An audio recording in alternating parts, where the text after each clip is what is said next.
आज हम लोग एटॉमिक स्ट्रक्चर का एक इम्पॉर्टेंट टॉपिक है क्वांटम नंबर्स, उसके बारे में पढ़ेंगे। सबसे पहले हम लोग जान लें कि क्वांटम नंबर्स होते क्या हैं। तो साधारण भाषा में अगर कहें तो क्वांटम नंबर एक्चुअली इलेक्ट्रॉन के एड्रेस को बताने का एक तरीका है। जैसे किसी आदमी का एड्रेस आप कहते हैं कि 3-4 लाइन अगर उसके बारे में लिख दिया जाए, उसका नाम लिख देते हैं, मोहल्ला का नाम लिख देते हैं, शहर का नाम लिख देते हैं, स्टेट का नाम और पिन कोड, तो वो चिट्ठी इंडिया में कहीं भी आप पोस्ट करें तो उस आदमी तक पहुंच जाती है। 135 करोड़ के आबादी में एक आदमी को ढूंढने के लिए बस 4-5 लाइन का एक जो है सो इन्फॉर्मेशन काफ़ी होता है। तो हम लोगों के पास इलेक्ट्रॉन्स के बारे में 4 क्वांटम नंबर है, and with the help of these 4 quantum numbers you can locate the electron in an atom. किसी भी एटम में आप इलेक्ट्रॉन को आसानी से लोकेट कर सकते हैं। तो आइए हम लोग आज जान लेते हैं क्वांटम नंबर्स के बारे में, और इससे जेईई मेन में, एडवांस में भी और नीट में सवाल निश्चित पूछे जाते हैं। तो अगर आप इसको ध्यान से, इस वीडियो को पूरा अगर आप ध्यान से देख लेंगे तो फिर आसानी से आपको वो क्वांटम नंबर का क्वेश्चंस समझ में आ जाएगा और बन भी जाएगा। तो आज हम लोग पढ़ेंगे क्वांटम नंबर्स।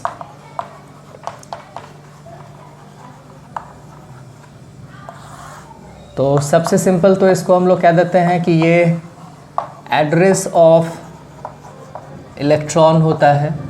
और टाइप ऑफ क्वांटम नंबर के अगर बारे में बात करें हम लोग तो ये 4 टाइप्स का है।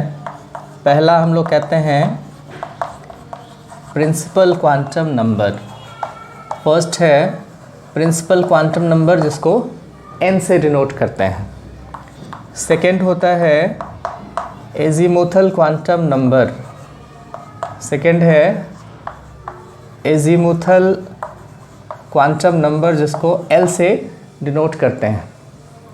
थर्ड है magnetic quantum number. Third is magnetic quantum number, जिसको हम लोग स्मॉल m से डिनोट करते हैं। एंड फोर्थ है स्पिन क्वांटम नंबर, जिसको हम लोग स्मॉल s से डिनोट करते हैं। तो ये 4 टाइप का हम लोगों के पास क्वांटम नंबर्स है। सबसे पहले जो है सो जिस क्वांटम नंबर के बारे में हम लोग डिस्कस करेंगे वो है प्रिंसिपल क्वांटम नंबर। तो पहला हम लोग लिख लेते हैं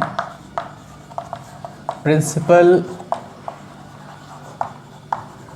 क्वांटम नंबर। इसको n से डिनोट करते हैं, और ये रिप्रेजेंट क्या चीज़ को करता है, तो कहते हैं कि इट रिप्रेजेंट्स ऑर्बिट या शेल को ये रिप्रेजेंट करता है। इट रिप्रेजेंट्स ऑर्बिट और शेल। ये ऑर्बिट या शेल को रिप्रेजेंट करता है। जैसे ऑर्बिट्स का नाम आपको पता होगा, तो उसके हिसाब से हम लोग उसका क्वांटम नंबर का वैल्यू रखते हैं। जैसे ऑर्बिट k कहते हैं हम लोग, तो इसका क्वांटम नंबर 1 हो जाएगा। L कहते हैं तो इसका क्वांटम नंबर का वैल्यू n का 2 हो जाएगा। अगर m कहते हैं तो ये 3 हो जाएगा, n कहते हैं तो ये 4 हो जाएगा, और इस तरह से ये बढ़ते जाएगा। तो ऑर्बिट या शेल को रिप्रेजेंट करता है प्रिंसिपल क्वांटम नंबर। ये एकदम आसान सा चीज़ है। फिर उसके बाद इससे रिलेटेड जो इन्फॉर्मेशन है वो हम लोग जान लें कि वैल्यू इसका क्या क्या हो सकता है। वैल्यूज़ ऑफ n, तो वैल्यूज़ ऑफ n जो है सो 1 से लेकर के इन्फिनिटी तक हो सकता है। 1 से शुरू होगा। इसका value, it's value can not be 0। इसका वैल्यू 0 नहीं हो सकता है, निगेटिव नहीं हो सकता है, और फ्रैक्शन नहीं हो सकता है। तो प्रिंसिपल क्वांटम नंबर के बारे में ये सब चीज़ ध्यान में रखना है कि इसका वैल्यू 0 नहीं होगा, निगेटिव नहीं होगा, और फ्रैक्शन नहीं होगा। फिर क्या है कि बोर मॉडल में आपने कई सारा फार्मूला पढ़ा होगा एनर्जी से रिलेटेड। रेडियस ऑफ इलेक्ट्रॉन जो ऑर्बिट में होता है उसका रेडियस निकालने का, या फिर वेलोसिटी ऑफ इलेक्ट्रॉन निकालने का, उन सभी फार्मूला में आपको n मिलता है। तो वो जहाँ जहाँ भी n मिलता है वो सब प्रिंसिपल क्वांटम नंबर ही होता है। तो हम लोग कह सकते हैं कि इट गिव्स आइडिया अबाउट, क्या क्या के बारे में आइडिया देगा, तो energy of electron, velocity of electron, और रेडियस ऑफ ऑर्बिट। तो इस तीन चीज़ के बारे में जो है सो हम लोगों को प्रिंसिपल क्वांटम नंबर से जानकारी मिल जाता है। अगला हम लोगों के पास क्वांटम नंबर है। प्रिंसिपल क्वांटम नंबर के बाद हम लोगों के पास जो क्वांटम नंबर आता है that is azimuthal quantum number second में। तो सेकेंड है एजीमुथल क्वांटम नंबर, जिसको एल से डिनोट करते हैं। और ये क्या चीज़ को रिप्रेजेंट करता है, तो बताया गया कि azimuthal quantum number represent subshell, ये सबशेल को रिप्रेजेंट करता है। तो इसमें लिखेंगे हम लोग इट रिप्रेजेंट्स सबशेल, ये सबशेल को रिप्रेजेंट करता है। और इसका जो सबशेल सब है उन सबों के लिए एजीमुथल क्वांटम नंबर का वैल्यू, जैसे एस सबशेल होगा तो इसका वैल्यू रखा गया 0, पी सबशेल होगा तो इसका वैल्यू रखेंगे हम लोग 1, डी सबशेल तो इसका एजीमुथल क्वांटम नंबर का वैल्यू 2, एफ सबशेल तो इसका वैल्यू 3। फ्यूचर में अभी जी नहीं आया है, लेकिन फ्यूचर में जी सबशेल आएगा तो उसका एजीमुथल क्वांटम नंबर हम लोग रखेंगे 4। और यहाँ ध्यान देना है कि इसमें 0 हो सकता है। प्रिंसिपल क्वांटम नंबर का वैल्यू 0 नहीं हो सकता था, लेकिन एजीमुथल क्वांटम नंबर का वैल्यू 0 भी हो सकता है। ये उसमें थोड़ा सा एक्सटेंशन है और ये सबशेल को रिप्रेजेंट करता है। और चीज़ जो इसके बारे में है वो ये हम लोग कह सकते हैं कि value of L can not be negative और फ्रैक्शन। इसका वैल्यू नेगेटिव नहीं हो सकता है, फ्रैक्शन नहीं हो सकता है। और एक चीज़ और कि एजीमुथल क्वांटम नंबर का वैल्यू जो है सो प्रिंसिपल क्वांटम नंबर से हमेशा छोटा होगा। एजीमुथल क्वांटम नंबर को हमेशा छोटा होगा ये वैल्यू। और वैल्यू ऑफ एल अगर कहें तो कहाँ से कहाँ तक, तो 0 to n-1, जो भी प्रिंसिपल क्वांटम नंबर का वैल्यू होगा उससे एक छोटा होता है एजीमुथल क्वांटम नंबर का वैल्यू। ये चीज़ आपको ध्यान में रखना है। इसको हम समझा दें, एक टेबल बनाएंगे, उससे आपको आसानी से समझ में आ जाएगा। तो ये चीज़ सब आप ध्यान रखेंगे कि value of L can not be negative और फ्रैक्शन। 0 हो सकता है बट नेगेटिव और फ्रैक्शन नहीं हो सकता है। प्रिंसिपल क्वांटम नंबर से हमेशा इसका वैल्यू छोटा होगा, इक्वल भी नहीं हो सकता है। और एल का वैल्यू 0 से लेकर के n-1 तक ही होगा। इस बात को हम लोग कैसे समझें तो वो हम आपको एक टेबल से बता दें। अभी हम लोग एजीमुथल क्वांटम नंबर को डिस्कस कर रहे हैं। बताया गया कि अगर आपका प्रिंसिपल क्वांटम नंबर का वैल्यू 1 है तो एजीमुथल क्वांटम नंबर का वैल्यू सिर्फ 0 होगा। अगर प्रिंसिपल क्वांटम नंबर का वैल्यू 2 है, ये 0 भी हो सकता है, 1 भी हो सकता है। अगर इसका वैल्यू 3 है तो ये 0 होगा, 1 होगा, 2 होगा। इस तरह से इसका वैल्यू जो है सो डिसाइड होता है। प्रिंसिपल क्वांटम नंबर से ही एजीमुथल क्वांटम नंबर का वैल्यू डिसाइड होता है। अब इसको आप मिला करके कहें कि 1 और 0, तो इसको हम लोग कहते हैं 1s। 2 और 0 तो इसको हम लोग कह देते हैं 2s। 2 के साथ अगर 1 होगा तो इसको कह देते हैं 2p। 3 के साथ 0 होगा तो आप 3s। 3 के साथ अगर 1 होगा तो 3p। और 3 के साथ अगर 2 होगा तो 3d। तो इस तरह से जो ऑर्बिटल्स आप कहते हैं कि 1s 2s 2p electronic configuration लिखने में ये सब आप लिखते होंगे, तो इन सबों का नाम जो है सो प्रिंसिपल क्वांटम नंबर और azimuthal quantum number, 2 quantum number को मिला करके ये सारा कुछ हम लोग लिखते हैं। जैसे ही आपको 2s दिखाई दे तो इसमें 2 क्वांटम नंबर आपको पता चल गया।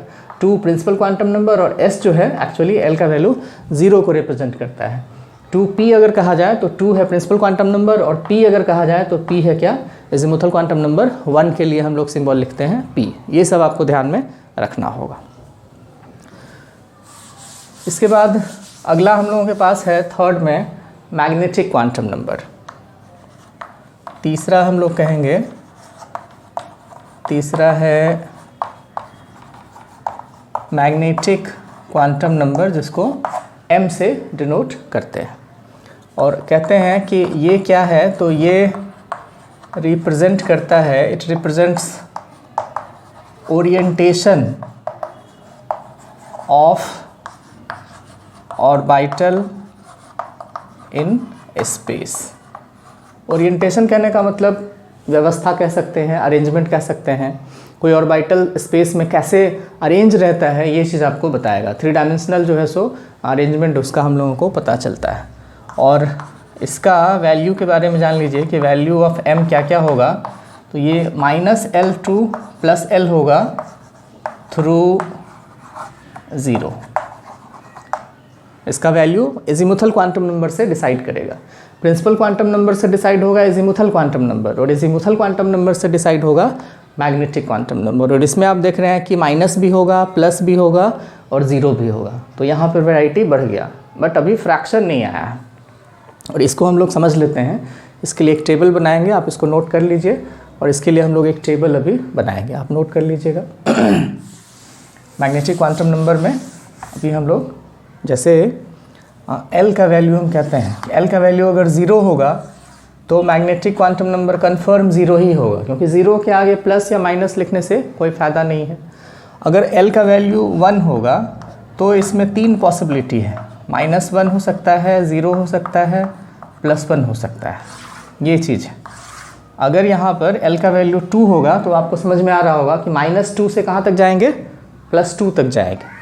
तो -2 हम लोग लिखेंगे, -1 लिखेंगे, 0 लिख सकते हैं, +1 लिख सकते हैं और +2 है। तो टोटल कितना वैल्यू हुआ, तो 1 2 3 4 5 वैल्यू हुआ।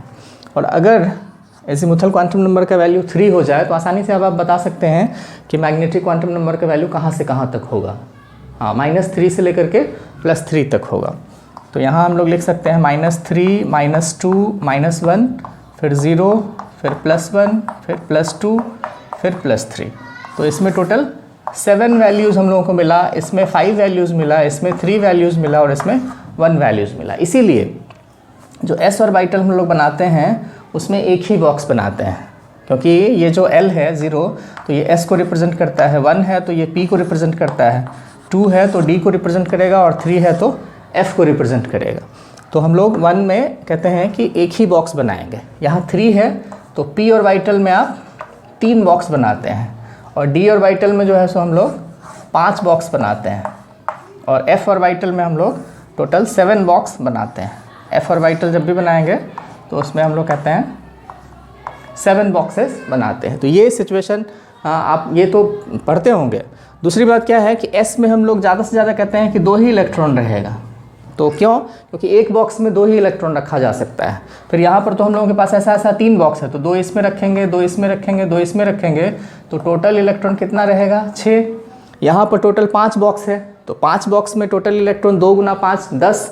यहाँ पर टोटल 7 बॉक्स है, तो f में हम लोग टोटल 7 × 2 14। तो इसी वजह से s ऑर्बिटल में हम लोग कहते हैं, इलेक्ट्रॉनिक कॉन्फ़िगरेशन में आप पढ़ते हैं कि s ऑर्बिटल में मैक्सिमम हम लोग 2 इलेक्ट्रॉन रख सकते हैं, p ऑर्बिटल में मैक्सिमम हम लोग 6 इलेक्ट्रॉन रख सकते हैं, d ऑर्बिटल में मैक्सिमम 10 इलेक्ट्रॉन रख सकते हैं, और f ऑर्बिटल में मैक्सिमम 14 इलेक्ट्रॉन रख सकते हैं। तो ये उसका जो है सो एक्सप्लेनेशन है फ्रॉम मैग्नेटिक क्वांटम नंबर। इसके बाद हम लोगों के पास 4th में आता है स्पिन क्वांटम नंबर। 4 नंबर पे जो 4th क्वांटम नंबर है that is spin quantum number. तो उसके बारे में बहुत छोटा सा है, उसको हम लोग अभी पढ़ लेते हैं। ये है स्पिन क्वांटम नंबर, s से डिनोट करते हैं। इसमें बोला गया जैसे इलेक्ट्रॉन का 2 तरह का मोशन होता है, एक तो अपने न्यूक्लियस के चारों तरफ इलेक्ट्रॉन घूमता है, उसको कहते हैं रिवोल्यूशन, और एक इलेक्ट्रॉन न्यूक्लियस के चारों तरफ घूमते हुए अपने एक्सिस पर भी घूमता है, उसको कहते हैं रोटेशन, या उसी को हम लोग स्पिन कहते हैं। तो स्पिन 2 तरीके का होगा, या तो क्लॉकवाइज स्पिन होगा या फिर एंटी क्लॉकवाइज स्पिन होगा।